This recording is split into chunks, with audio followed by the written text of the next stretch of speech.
Et si la punition ne faisait pas ce que vous croyez qu'elle fait? On pense souvent que punir un enfant va lui apprendre à comprendre qu'il ne recommencera plus, mais en réalité, la punition, elle fait l'inverse. Parce qu'elle apprend surtout une chose, c'est éviter une sanction, par peur d'être puni. Elle n'apprend pas vraiment à l'enfant à comprendre ce qu'il s'est réellement passé, surtout si la punition n'a vraiment aucun lien avec la situation. Dans cette vidéo, je vais te montrer comment poser un cadre clair sans punir. Je suis Aurélie, j'accompagne les mamans d'enfants entre 3 et 10 ans qui se sentent dépassées par les crises, les oppositions de leur enfant, à ne plus subir leurs réactions. Si tu veux en savoir plus sur mon accompagnement, c'est par ici. Alors mon approche, ce n'est pas de corriger l'enfant, j'aide plutôt les mamans à comprendre ce que la relation vient réveiller à l'intérieur de la maman, dans le but de transformer sa posture et d'apaiser la relation. Dans cette vidéo, on ne parle ni de laxisme, ni de permissivité, ni de laisser tout faire. On parle de cadres clairs, solides, mais sans violence.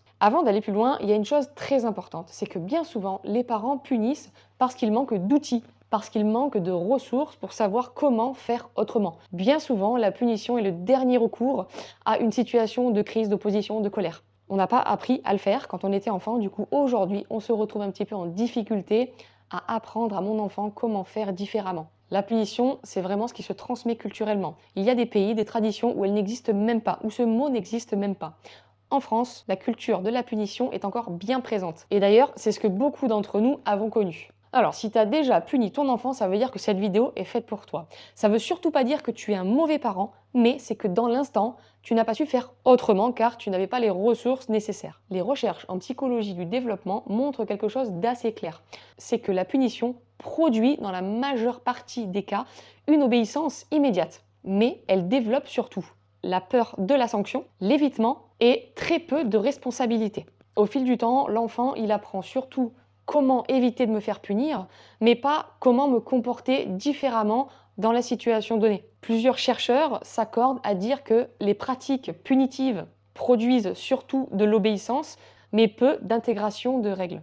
Alors pose-toi la question, est-ce que tu préfères que ton enfant obéisse ou apprenne à faire différemment pour respecter la règle?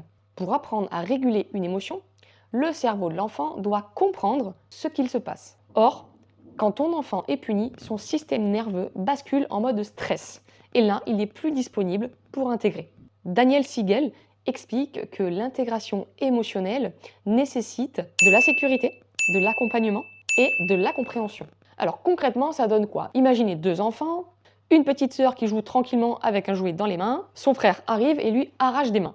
Et là, la petite sœur, elle pleure, elle hurle, elle crie. Dans certaines familles, la réaction instinctive serait de rends tout de suite ça à ta sœur, tu es puni, ça fait 10 fois que je te le dis. Maintenant, regardons comment on peut faire autrement. Des travaux de John Gottman montrent qu'une validation émotionnelle favorise la coopération ultérieure. L'adulte peut dire calmement, ce qui change tout. Petit 1, on conserve le lien, la relation.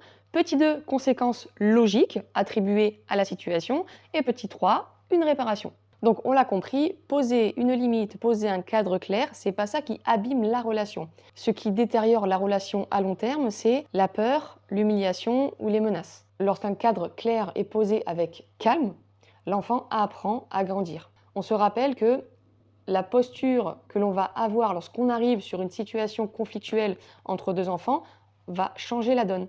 L'enfant va d'abord se réguler à votre non-verbal, à votre posture, à ce que vous dégagez sans parler. Alors, si poser une limite, c'est parfois bien difficile, c'est pas seulement parce qu'on manque d'outils éducatifs. Souvent, le comportement de notre enfant, ses réactions, vient réveiller quelque chose à l'intérieur de nous. Quelque chose qui demande à être compris, écouté, entendu. Et dans une prochaine vidéo, on va explorer exactement ça.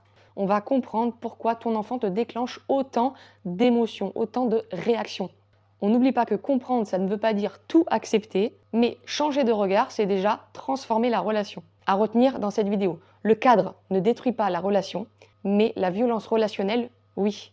Alors cela demande beaucoup plus de présence que de punition, mais ça construit, ça renforce la maturité de l'enfant. Si cette vidéo t'a été utile, que tu t'es senti concerné, n'hésite pas à commenter, à partager et même t'abonner à ma chaîne.